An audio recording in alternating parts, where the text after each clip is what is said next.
In chapter 1 of Paul's letter to the Colossians, we've seen words of encouragement and a commitment from Paul to pray for them continuously. As he prayed, he gave thanks to God for where they had been, and he prayed for where they were going, that they might know God's will and walk worthy of the Lord. This is his response to hearing from Epaphras that some false teachings were creeping into the church. Tonight I want to dig in a bit to the nature of those false teachings that were threatening this young congregation. False teachings that still seem to lurk about from time to time. Let's read in chapter 2, the first 5 verses, book of Colossians. I want you to know what a great conflict I have for you and those in Laodicea, and for as many as have not seen my face in the flesh, that their hearts may be encouraged, being knit together in love, and attaining to all riches of the full assurance of understanding, to the knowledge of the mystery of God, both of the Father and of Christ, in whom are hidden all the treasures of wisdom and knowledge. Now this I say, lest anyone should deceive you with persuasive words. For though I am absent in the flesh, yet I am with you in spirit, rejoicing to see your good order and the steadfastness of your faith in Christ. Notice what Paul says there in verse 4. This I say, lest anyone should deceive you with persuasive words. These false teachings made sense and were convincing, sometimes referred to as the Colossian heresy. And frankly, there's no clear-cut certainty about a particular strain of religious teaching as you read through the book of Colossians. But there are some strong hints, and really these strong hints are of kind of an amalgamation of numerous mystery religions that were active at this time, sort of secret paths to truth, secret paths to some mysterious reward.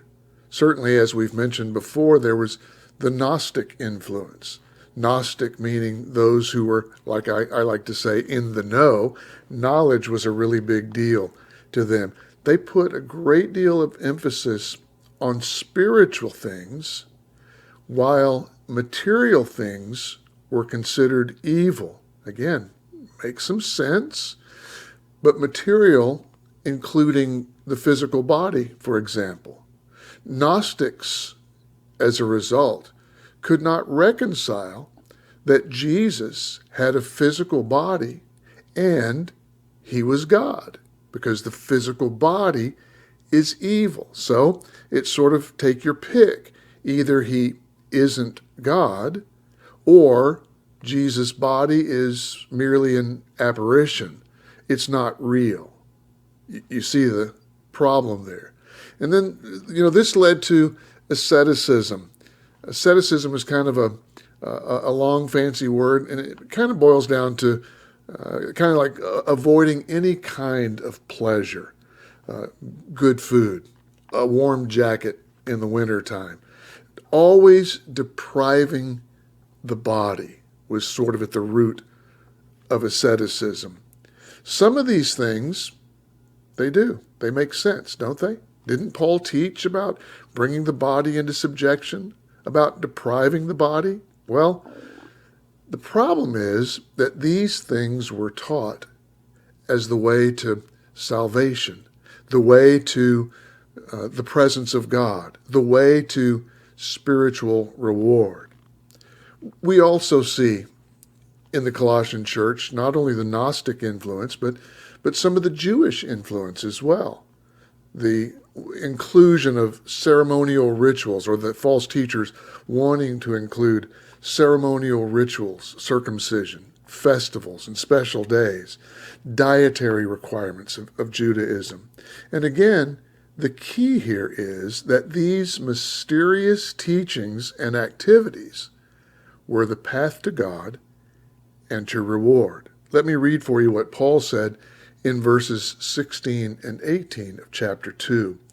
He says in verse 16, "Therefore let no one judge you in food or in drink, or regarding a festival or a new moon or Sabbaths."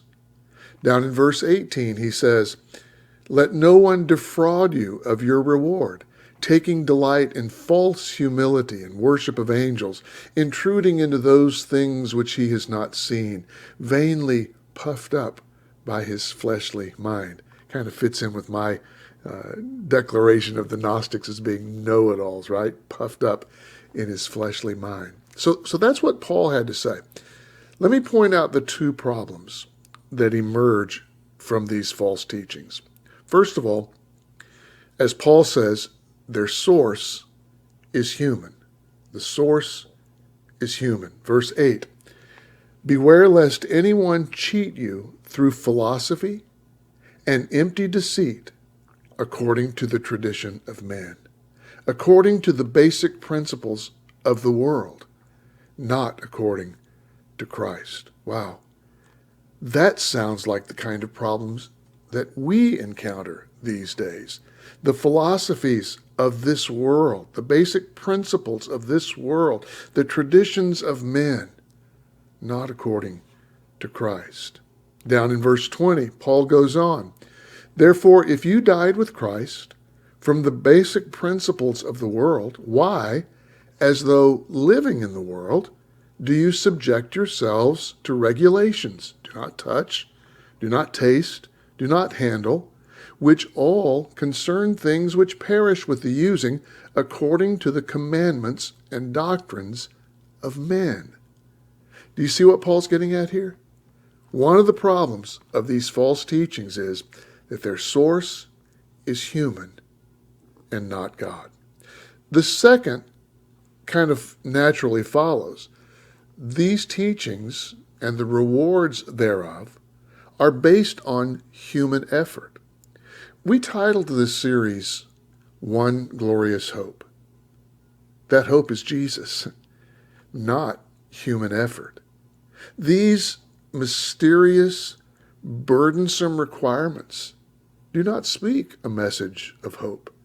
On the contrary, they diminish the one glorious hope to nothingness, leaving human effort in its place. And of course, Paul says to this, rubbish. Our one glorious hope is Jesus. It's not human effort. It's not what we can do. It's what he has done. Paul makes it very clear that Jesus is enough. Check back with us on Sunday for that glorious word of hope.